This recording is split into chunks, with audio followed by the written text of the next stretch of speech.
Samantala, iginiit naman ni Senadora Miriam Defensor Santiago na walang probisyon sa international law ang sumasaklaw sa paggamit ng nuclear missiles. Kaya naman ang plano raw ng North Korea na magpakawala nito ay labag sa IT laws. Para sa detalye, balitaan mo kami, Aya Macalma. Walang batas na nakasaad sa international law na saklaw ang paggamit ng nuclear missiles. Ito ang inihayag ni Senator Miriam Santiago bilang eksperto sa international law.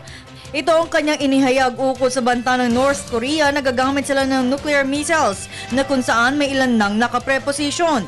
Dagdag pa ng senadora na matagal nang kinokondena ng United Nations ang paggamit ng nuclear weapons. Kung kaya't sa dalawang resolusyon na inihain gaya ng Resolution 1961 at 1972 sa UN na kung saan may ilan ang bumoto laban dito at may nag-abstain. There's no rule of international law the conduct of nuclear warfare, and that the force of public opinion, which is the force that holds up international law, is that it is not illegal to engage in atomic warfare.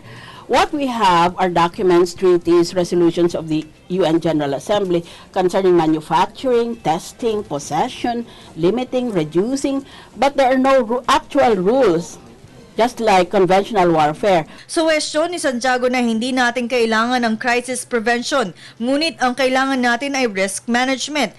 Anya, oras na sumiklab ang gulo, kailangan ay handa ang ating bansa na maghain ng reklamo laban sa North Korea, partikular na sa magiging epekto nito sa ating bansa. For our own country, since you are a non-weapon player, non-nuclear weapon player, we cannot do anything to prevent any crisis or escalation of present crisis.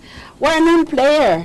What we should be concerned about is the management of the risk that comes with an explosion within our area. We are neutral and we base our risk management efforts on international environmental law. Sa ngayon ay nananatiling kalmado ang sitwasyon sa Korean Peninsula, ayon kay Assistant Secretary Raul Hernandez.